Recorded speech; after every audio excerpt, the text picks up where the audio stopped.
This reminds me of the background in theater that I very, very briefly had, where you feel like you can walk around with the microphone. But thank you so much. Thank you so much, Susan and Karen and Dr. Silver, for inviting me to speak today. This is so very important to me, and being able to take care of patients with pulmonary hypertension, and most especially patients with connective tissue disease, is very near and dear to my heart.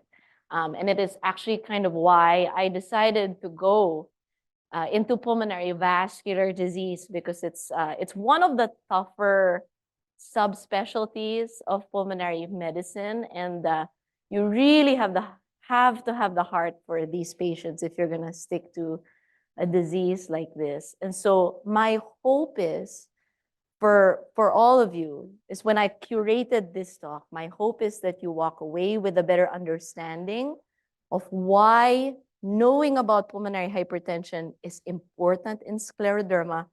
I maybe want to make you question whether you might have pulmonary hypertension. And then I want to reassure everybody here that this is really a new era in pulmonary hypertension, because both from a support standpoint and a therapy standpoint, this is a very exciting time for us. Okay, but before that, I want to make sure I give you an overview. So pulmonary hypertension and pulmonary arterial hypertension, which I will refer to henceforth as PAH, are sort of hand in hand. Pulmonary hypertension is the bigger umbrella, where it can be, it is a condition of the lung where you have high pressures in the pulmonary vessels that can be from many reasons other than a problem with the vessel itself. Here we have an animation of the heart that helps you sort of imagine how blood flows through the heart from the right side to the left side of the heart. So I want you to think about pulmonary hypertension as any condition that causes narrowing of the vessel in this way. Pulmonary arterial hypertension is special because in this condition, the problem is actually a vasculopathy, a disease of the pulmonary arteries themselves. And that is central to the cause of PAH in systemic sclerosis and connective tissue disease. But patients with connective tissue disease can get PH from reasons other than the vasculopathy or that vascular disease. So many of you may have something called interstitial lung disease. I heard someone earlier on the panel mention bronchiectasis. So that's a condition where the airways of your lungs are opened up much more than normal. And that's usually the consequence of aspiration, which we know is very, very common. People with chronic reflux get that bronchiectasis, right? And that's what we talked about earlier. So anybody with a diffuse lung disease can actually develop pulmonary hypertension, because as you destroy parts of the lung tries to compensate by squeezing down on the vessels to try to shunt oxygen around. So that's one thing I want you to keep in mind when someone says, hey, you have pulmonary hypertension. That might be different from what I'll be talking about today. In scleroderma in particular, right, patients get fibrosis or scarring of the lung. Another reason why patients with scleroderma might get pulmonary hypertension is when you get scarring of the heart muscle itself. So this is a picture where you see those whitish sections. That's scarring of the heart tissue. So patients with scleroderma can also get, something called myocarditis or myocardial inflammation. They see this in the autopsies of patients where even those that we didn't know originally had any heart disease, when they did autopsies, they actually showed that there was scarring in the tissues of the heart itself. And then, because patients with scleroderma get the regular diseases, right? Patients get coronary artery disease. Patients can develop diabetes. If you're always on steroids because you have connective tissue disease, you can get chronic inflammation, and the heart disease in itself can cause trouble with the heart, such as stiffness, and you can have primary heart disease. So those two things can also cause pulmonary hypertension. But when I talk about PAH, I'm actually talking about a disorder where the vessel itself has disease. And this is central to why this happens in scleroderma. So up there, you see a photo of a diseased pulmonary vessel.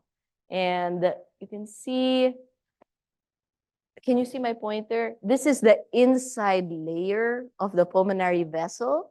And you see how much there is sort of a amorphous debris. That is the endothelial layer, the inner layer of the vessel. That should not be that thick.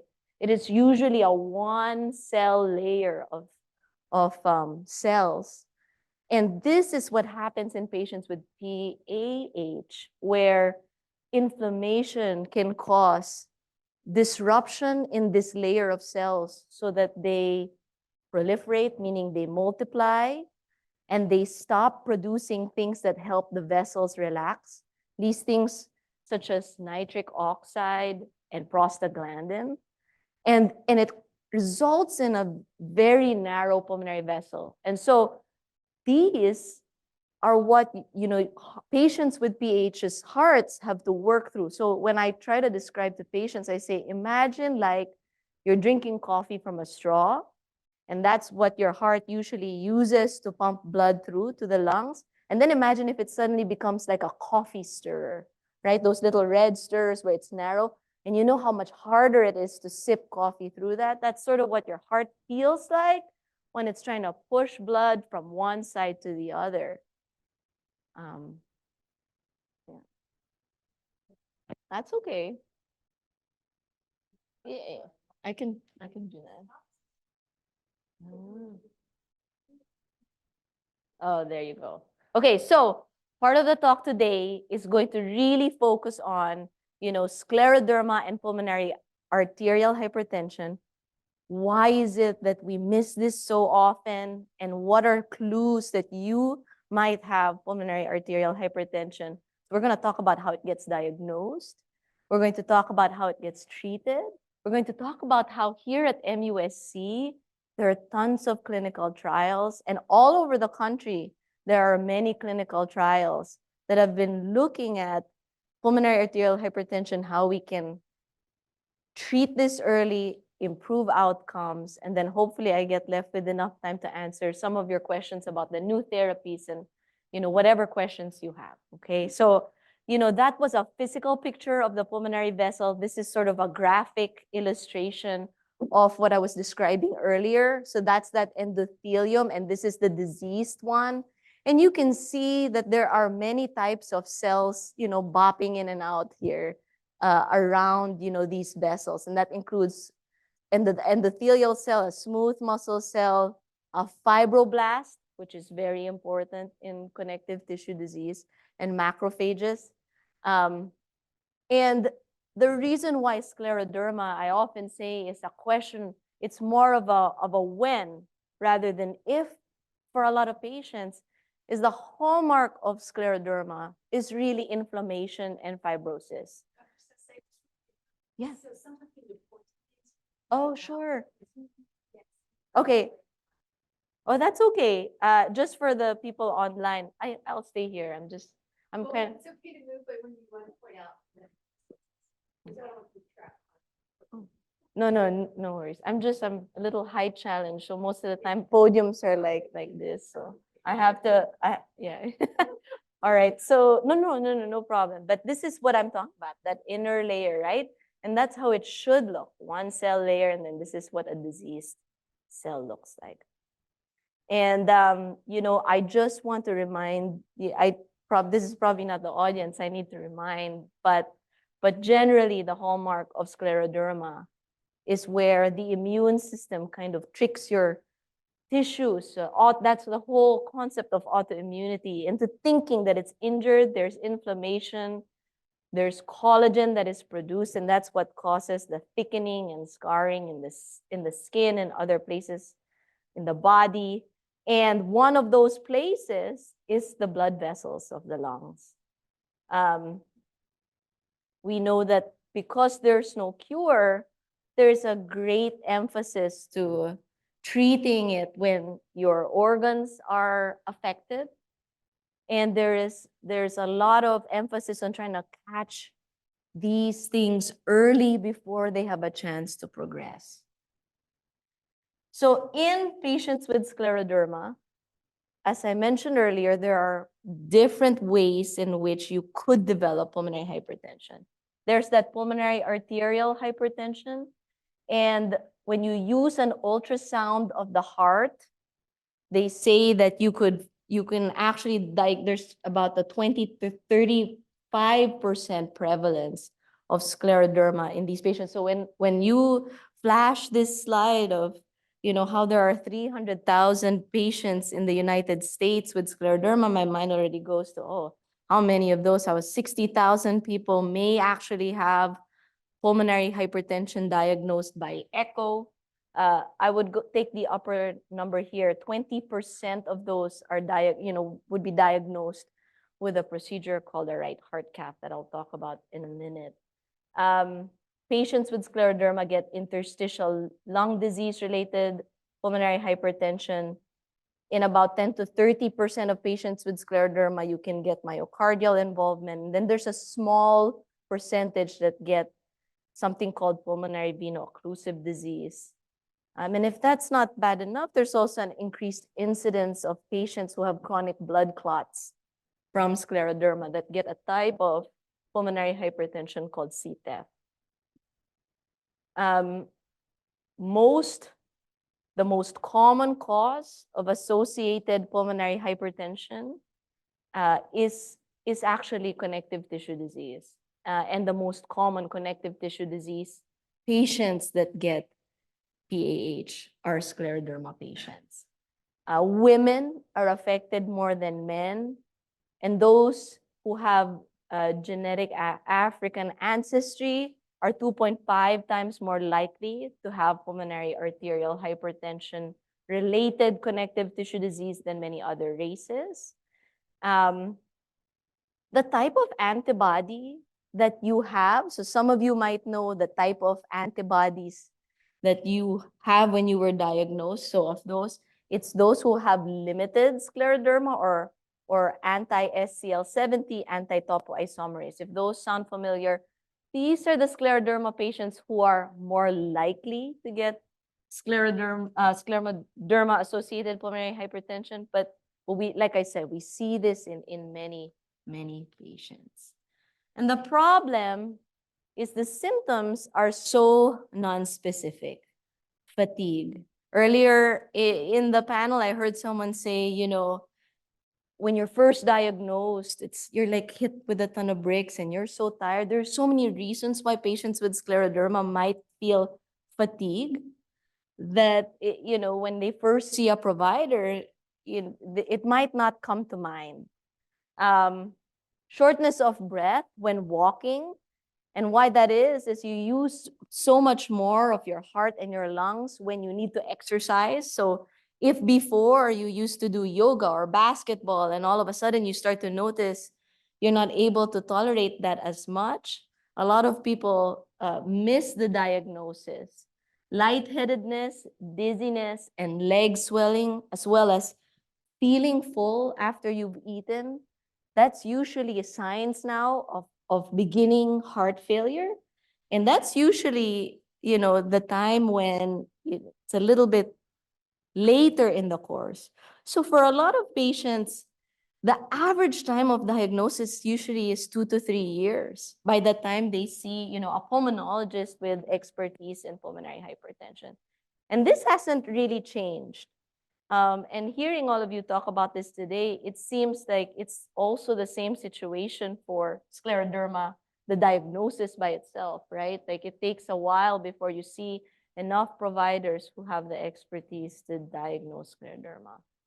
Some physical clues that you might have scleroderma. So, on 6-minute walk tests, so this is a test done by a pulmonologist in the office. Sometimes they'll walk you for 6 minutes. What they're trying to really see is how you perform under duress, under exercise. And what they're looking for is the drop in oxygen as you walk. It's important to note that that's why they put the probes on your foreheads, because with Raynaud's, that reading may be inaccurate.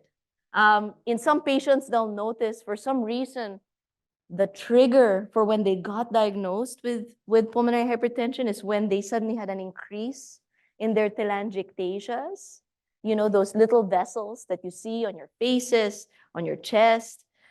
So, there's an increased risk for pulmonary hypertension in those that notice that they have more finger ulcerations. That, again, may be a clue that your vascular disease is active. So those are some of the subtle clues.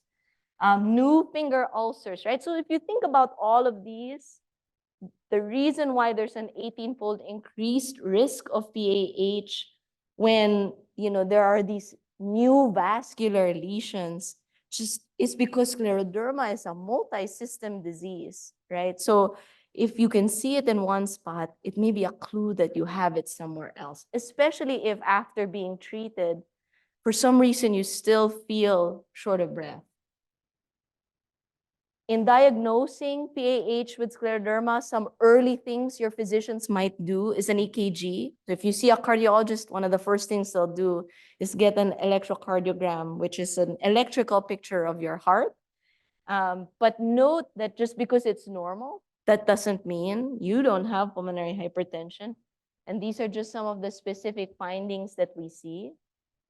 A blood test called a BNP, which stands for brain natriuretic peptide, or NT-proBNP. If that is elevated, that might be a clue, because this is a hormone that is released when your heart stretches. So if your physician orders this and for some reason it's high, it might be a clue that you also have pulmonary hypertension. Patients, when they come with shortness of breath to a generalist's office or pulmonologist's office, will get a chest X-ray or some sort of picture of their lungs. And what we normally see are enlarged pulmonary vessels. That's these over here. And then you see pruning of the vessels of the lungs, pruning like the tips of a tree or of a plant, where the ends are pruned. And that's really what happens in patients with pulmonary vascular disease. It's the small to medium-sized vessels prune away. And when you have enlargement of the right side of the heart, that usually means you're symptomatic and that you're starting to experience some signs of heart failure. Other things that we see in patients who have PH related to scleroderma is an enlarged heart on a CT scan of the chest. So people who have lung involvement of scleroderma get CT scans of the chest. And sometimes on these CT scans, they'll see the size of the pulmonary arteries and say, oh, it's large. Or they'll see the size of the right heart and see that it's large. And it's very helpful because it also allows us sometimes when they give it with contrast to see the tips of the vessels to see if there are blood clots that contribute to why the pressures are high. Your physician might also get a VQ scan. So VQ stands for ventilation. V is ventilation and Q is perfusion. And these VQ scans are special pictures of your lungs that look at whether there is mismatch between your breathing and the blood flow. And it helps them assume that maybe the reason why there's a problem is clotting in the lung. But the most important test by far that anyone can order is an echocardiogram. So this is an ultrasound of the heart. And because so much work has been done by rheumatologists such as Virginia Steen, back in the mid 2000s, 2010, and not just her, but a lot of research has been done in determining why and when patients with scleroderma develop pulmonary hypertension. It's been incorporated actually in the guidelines of treatment in patients with scleroderma. So that's where all the data from getting screening echocardiograms come from. So all of you have experienced, I hope, at least once, an echo of your heart. And it's important to know that even if you have a normal echocardiogram or ultrasound of the heart, you might still have pulmonary hypertension, because what we know from all the research that's been done is patients with scleroderma have a disproportionate involvement of the vessels of their lungs, and their right ventricles don't show this as early as many other patients would. They call this uncoupling. And so it is really important that if you're told that your echo looks normal, but you still continue to have shortness of breath, bring up and ask your doctor, could I have pulmonary hypertension? It is worth asking. It is worth asking. And that's really because most of the time patients are referred to me with this one question. My doctor said this RV, right ventricle pressure, is high for me. You know, does that mean I have pulmonary hypertension? And the way I explain it to patients is an echo, it's like saying, okay, you have high blood pressure. But the difference between having a blood pressure of 120/80 is very different from 160/80, right? And knowing the difference in those numbers are extremely important. And the echo isn't always the best way to know that difference. This is a different cut of the echocardiogram. So this is something called a short axis view.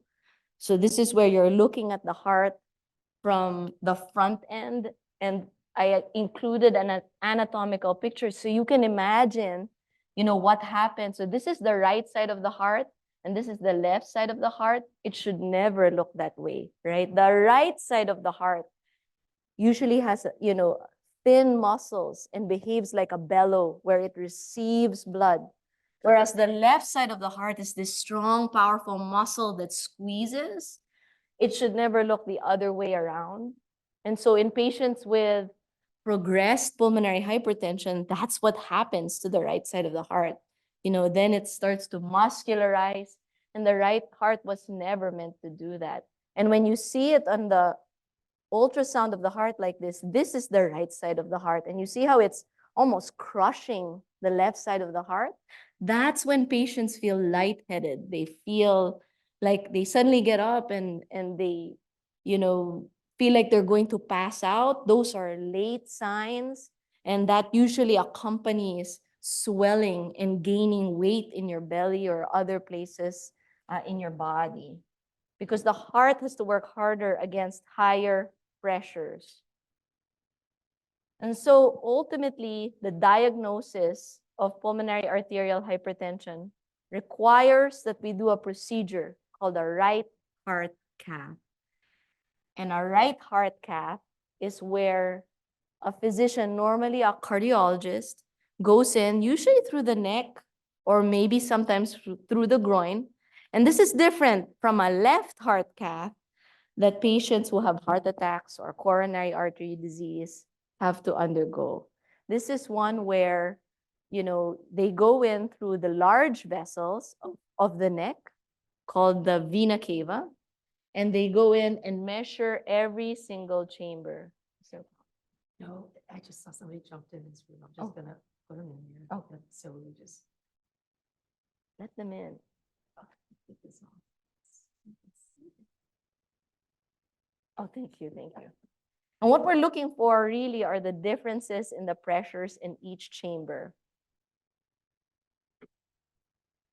No, I'm not doing. You can somebody do that, you have to hit the bargain and then the point that doesn't. Oh, there we go. All right. Sometimes we'll also do the repeat right heart cath if we're trying to figure out whether worsening symptoms are due to problems with the medications or problems with the heart itself. So, this is a procedure which I usually joke, not wanting to offend anyone, but usually I say, the worst thing about a right heart cath is usually that they play country music while you're there and you are awake for it.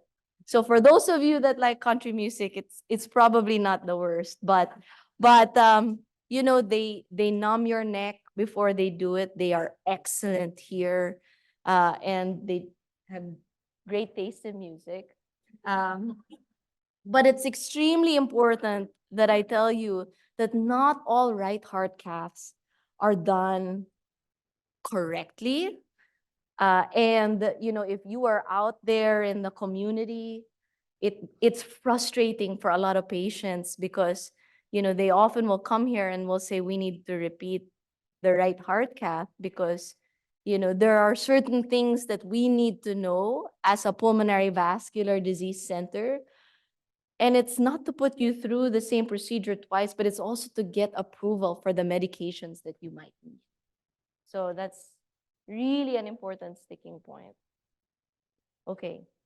And so ultimately, I want you to remember that when you talk about pulmonary arterial hypertension, it is a chronic, progressive, and usually fatal condition marked by increases in the pressures of the pulmonary vessels. And it requires us to get numbers from the vessels of the heart, from the chambers of the heart and the vessels of the lung. And when you develop right-sided failure, it usually leads to progressive impairment in quality of life and often even death. Okay? So when patients with PAH are diagnosed, I said earlier it takes about 2 to 3 years. I also said by the time a patient gets symptomatic, it's usually because they have right-sided heart failure symptoms.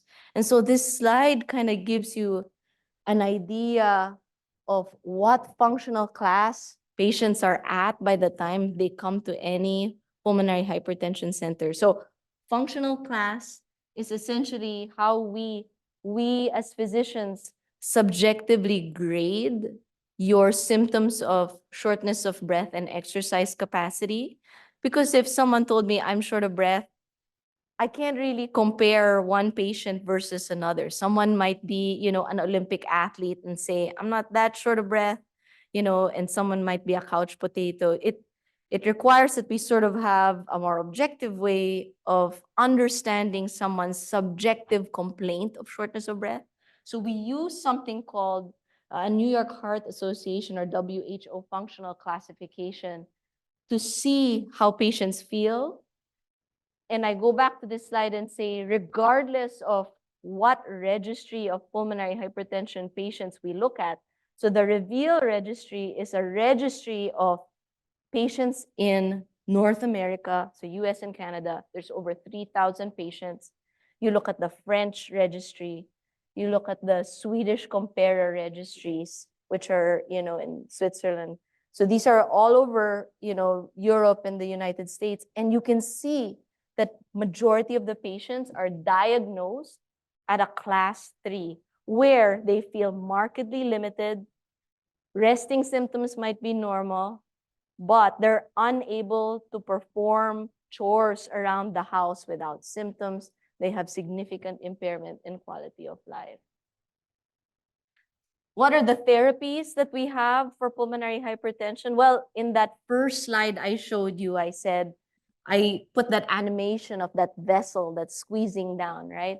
So up until the last 5 years, the only therapies we've had for pulmonary hypertension really focus on 2 things: preventing constriction and then forcing dilation. So the pathways in pulmonary hypertension include, and you may have heard of some of this, the prostanoid pathway, the nitric oxide pathway, and the endothelin pathway. In the prostanoid and nitric oxide pathway, remember earlier I said the vessels of the lungs do not produce this properly. So the medications target dilating and relaxing these blood vessels. In the endothelin pathway, the drugs block endothelin. Endothelin is something that constricts vessels. So you block that which constricts the vessels. So generally, the mechanism of action of these drugs is to prevent any narrowing. But as I tell patients, these drugs aren't smart. They're not going to go into your bodies and say, I'm only going to dilate the vessels of the lungs. No, they are going to dilate everything, which may be wonderful for Raynaud's. And so we see that as we treat patients, their Raynaud's gets better. But the side effects, and many of you who I see, I can kind of see some of you nodding, the side effects sometimes are even more terrible than early disease because they cause headaches as they dilate the vessels in your, the vasculature in your head. There is a sensation of numbing jaw pain when you first bite. There is pain in your joints as you dilate the vessels in your joints. There is an increase in diarrhea and abdominal pain. I'm sure some of you are like, why are you going to treat that? Why are you going to give me that? And yeah, and if you're wondering that, it's because you can't breathe. And this is really what will limit survival. And so up until the last 5 years, the therapies have been focused on the best that we have, which is trying to dilate the vessels that we can dilate at the expense of debilitating side effects. So these are the drugs that some of you might be on, and these are the pathways that they fall under. So for the endothelin receptor blocker, you have, macitentan or Opsumit, bosentan, which was a drug studied very early on in patients with scleroderma who had PH on exercise, but not at rest. And they looked at whether bosentan helped prevent, or improve, how far patients walked and their exercise capacity, measures of exercise capacity. We now know, looking back at those patients, they were probably just patients who presented very early and actually just have pulmonary hypertension. Ambrisentan is a drug also known as Letairis that we have on formulary here at MUSC, and we can provide that from our specialty pharmacy with 340B pricing, which means nowhere else will you get this at a cheaper price or even free.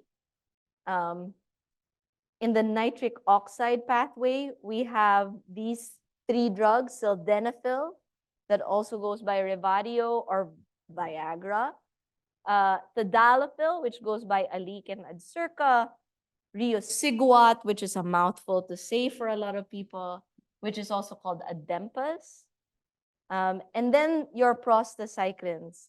So very older patients with scleroderma will remember the time when this was the only drug available to treat this. So epoprostenol, the other name that I didn't include here is Flolan.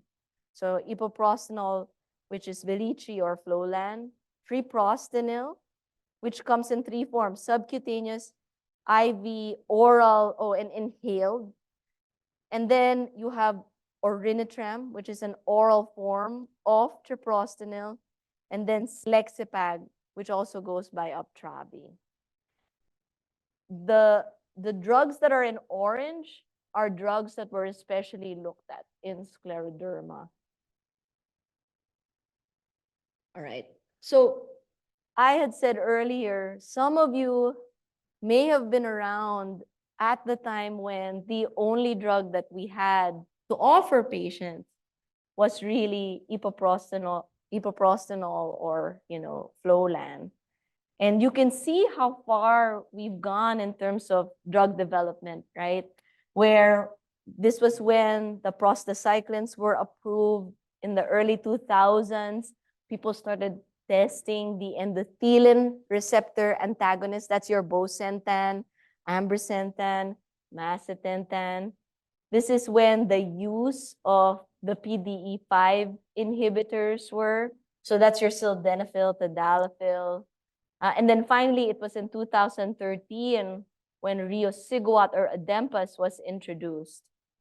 But the most important study is probably this, the ambition study. So in 2015, they looked at whether dual therapy, upfront or sequential. So these two therapies included a PDE5 inhibitor like tadalafil and an endothelin receptor antagonist such as ambrisentan.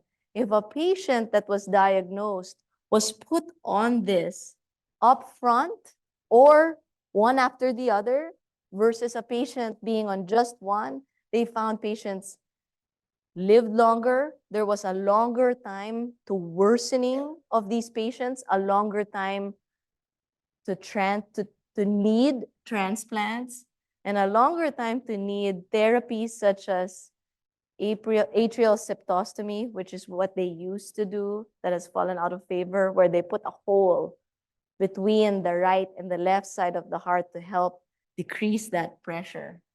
I don't know of any centers that are still doing that, but this was a pivotal time, in pulmonary hypertension, because when they did this, they really saw a change in survival of patients. And these trials after, in between, 2013 and 2015, a lot of them really, really wanted to include and look at the outcomes in patients with connective tissue disease, because there was a big belief before that connective tissue disease patients did much worse than many of the other people who had pulmonary hypertension.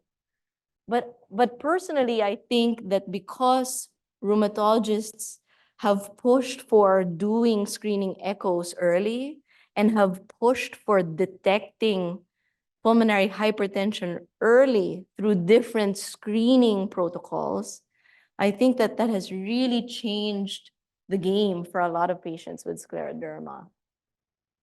In these particular trials, Ambition, Seraphim, which looked at macitentan, Griffin, which looked at selexipag, Freedom, which looked at orinitram, there was a good number of connective tissue disease patients that were represented.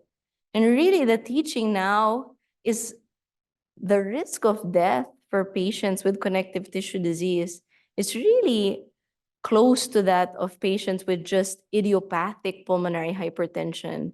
If you get them on therapy early, if you get them on proper therapy, if they're plugged in with pulmonary hypertension centers of care. All right. So far, it's hard to go up against after lunch. Okay, but okay, so this is one of those slides where I may need to do maybe a breathing exercise before I talk about this. But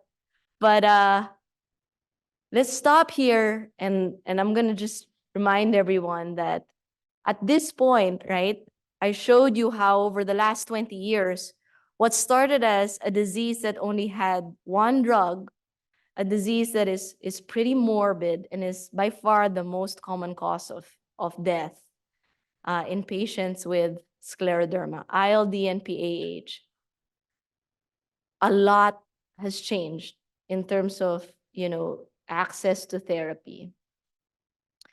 At this point, we know that patients who remain at risk or have high risk disease, that the survival rate is now up to 60% in 5 years, where it used to be 30% in 5 years. Again, early therapy, early detection, but remember what I said about side effects and how intolerable it can be, especially if you have scleroderma. So now I'm going to talk about what is in the works, or actually literally what is now going to be made available as early as the end of April.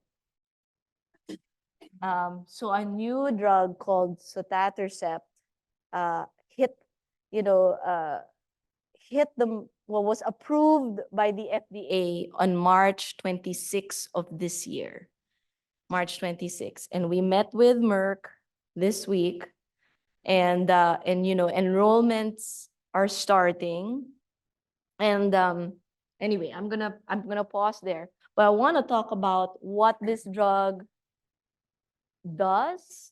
And I hope that during the question and answer, I might have time to pull up some slides if some people have any other questions about it.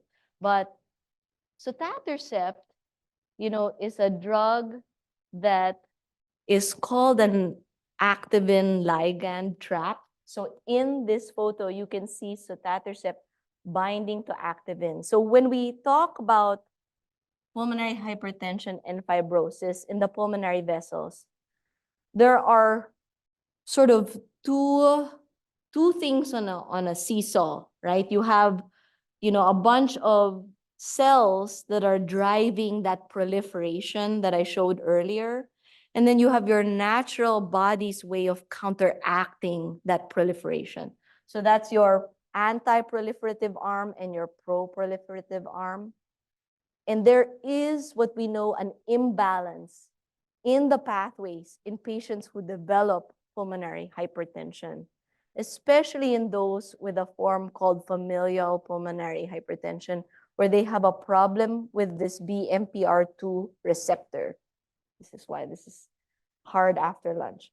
So what sotatercept does is to try to move that balance towards a more anti and pro-proliferative and evenness in those two pathways by binding that activin. And the way I describe it is it's like you kind of lose the brakes from proliferation and in people who have pulmonary hypertension.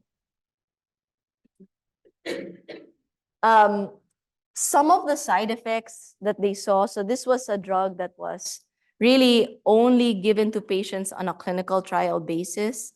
And MUSC participated in 4 of the 5 sotatercept trials. One of them is still ongoing. But on March 26, when the FDA approved this was on the basis of the trial called Stellar. And with Stellar, what they saw was 80% of patients met the clinical endpoint, which was decreased time to clinical worsening. What do other clinical studies say about scleroderma pH and looking at these other targets? I'm just going to say that as far as whether calming down inflammation in scleroderma has been found to be helpful, we don't really have enough good data to support that. But some of the trials say that those that are on immunosuppressants, had less elevations in their pulmonary pressures and pulmonary vascular resistance. So that's how narrow the pulmonary vessels are at the time that pH was diagnosed. We also know that those that were on rituximab had improved 6-minute walk distances. So that's again, a substitute exercise capacity test. So, whether targeting inflammation, it's unclear. We know that there is a lot of evidence now to support that targeting the proliferative process in pulmonary hypertension is helpful. And, MUSC has been instrumental in participating in all of these except for Pulsar. So some of you may be patients in one of these 4 trials. We are going to start a trial on seralutinib called Procera as well. And then there are other ongoing trials on things like imatinib and ralinepag. Imatinib was a previous study also done that fell out of favor because of intracranial bleed. So, that's sort of my segue into promoting why maybe some of you really need to come see us in the Pulmonary Vascular Disease Center. Not that I'm asking for more work, but I do want to emphasize that the earlier we see patients with pulmonary hypertension, really the better the outcomes, because we can get people on therapy sooner, we can answer questions. One of the questions earlier in the panel was about, pulmonary rehab or cardiopulmonary exercise, and she had shared how she had, bronchiectasis. And, like I said earlier, any destructive lung disease can actually lead to pulmonary hypertension. There are some therapies for certain types of that. And so really being seen by a center that does this is really important. And MUSC is the only PH center for comprehensive care in the state. There are regional centers, so ANMED and Prisma are regional centers for care under the Pulmonary Hypertension Association, but we are the only comprehensive care center. What that means is we have multiple subspecialties that work together to try to get you the best outcome. Cardiology, rheumatology, we have genetics that helps us. We are in the process of creating a CTEPH center for people with chronic thromboembolic disease. So, and the most important thing that I want to say is really what has changed the landscape for pulmonary hypertension is really these clinical trials, because we didn't used to have anything to treat patients before. And it's these clinical trials that are really going to, I think, change the experience of patients, because if we are able to treat patients early, that also means you don't have to go on 1, 2, or 3 meds. You can stick to one and maybe never have to feel, those debilitating side effects. These are the current trials that we still have. Hyperion just closed enrollment, but everything else we are still currently enrolling. And so, again, I kind of gave a quick sort of plug. I said, survival for pulmonary hypertension, that big bracket of PH, PAH, and PH with scleroderma. All you have to know are these are survival curves, and where they curve down means, this is where patients pass. And you can see that at the 5-year mark, remember what I said? So, it used to be that we used to say at 5 years, 30% survival. It's now increased in the more recent registries that are PH specific. It's now up to 60%. And I credit PH centers of excellence and excellent rheumatologic centers for earlier diagnosis and treatment. But making the choice for therapy, and this is kind of what I was saying at the beginning, making the choice is really not as easy as what will help you survive or what can you tolerate. Making the choice is very individual. Pops back up. Oh, that's okay. regularly. Because as you know, some of these therapies, so I said IV and sub-Q, right?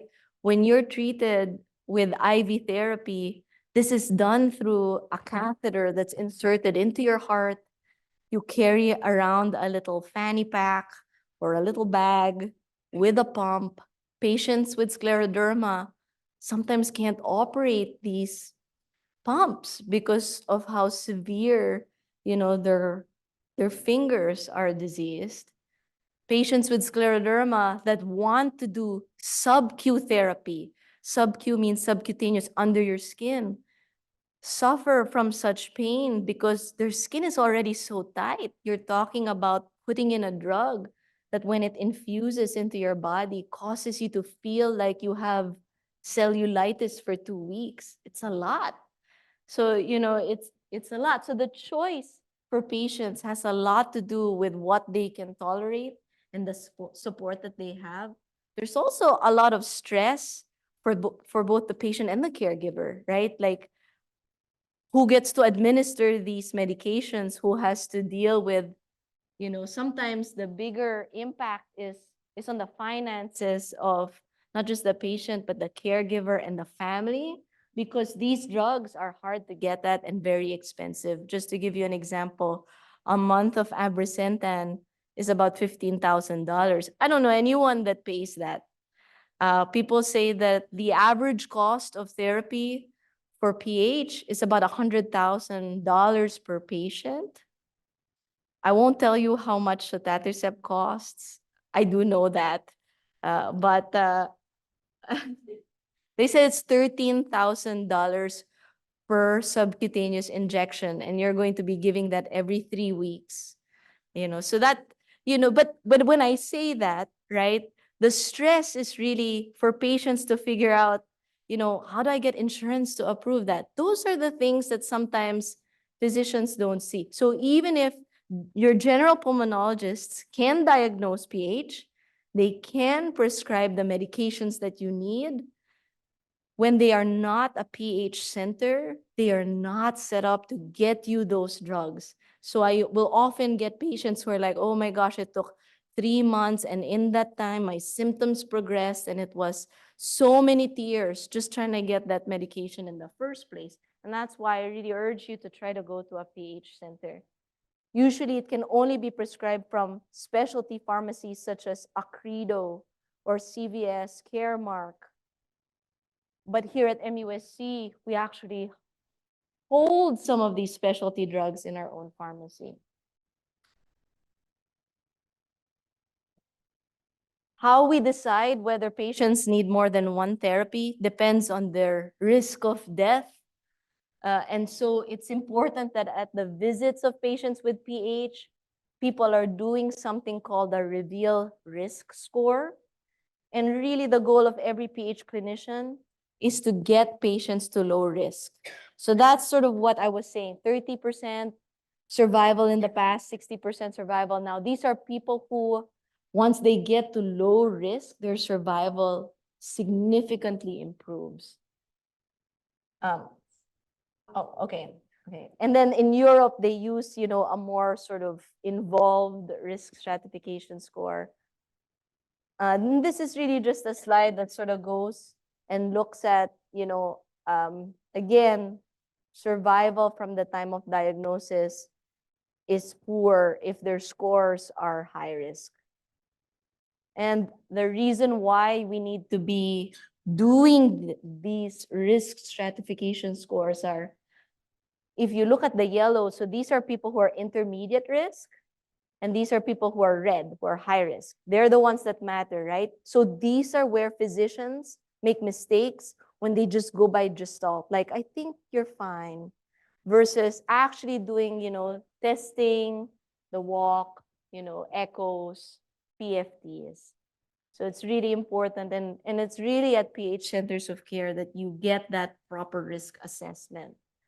So for therapy in pulmonary hypertension, I want to emphasize that while achieving low risk status might be your physician's goal, for almost all patients, it's really achieving quality of life. And that's where really it becomes challenging. When we think about therapies, we think about whether patients have access to a reliable care partner. We think about how much social support they have. Sometimes people who don't have family members, they don't get to, they will not get IV therapy because we know it's so much more stress on them, even if we know they'll do poorly. How far are they from emergency services? For my patients who are very, very far away in rural areas, I never put them on very involved therapy, even if they're sick, because they'll never get the care that they need if they're in the middle of, nowhere.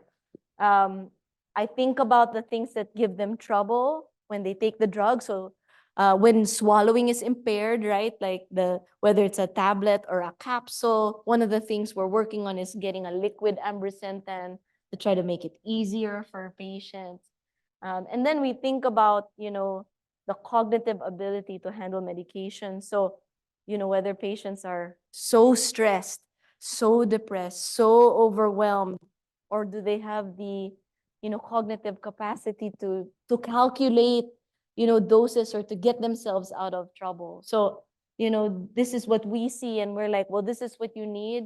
And then this is what our patients see, and we recognize that should be at the forefront of how we treat our patients, understanding that, this is their experience and it's not to be belittled, and it's not, and it's an unfortunate side effect of our therapy. And it's why being plugged into a center helps, because we understand what you go through. We don't know what it feels like, but we try our best to help you through all these side effects.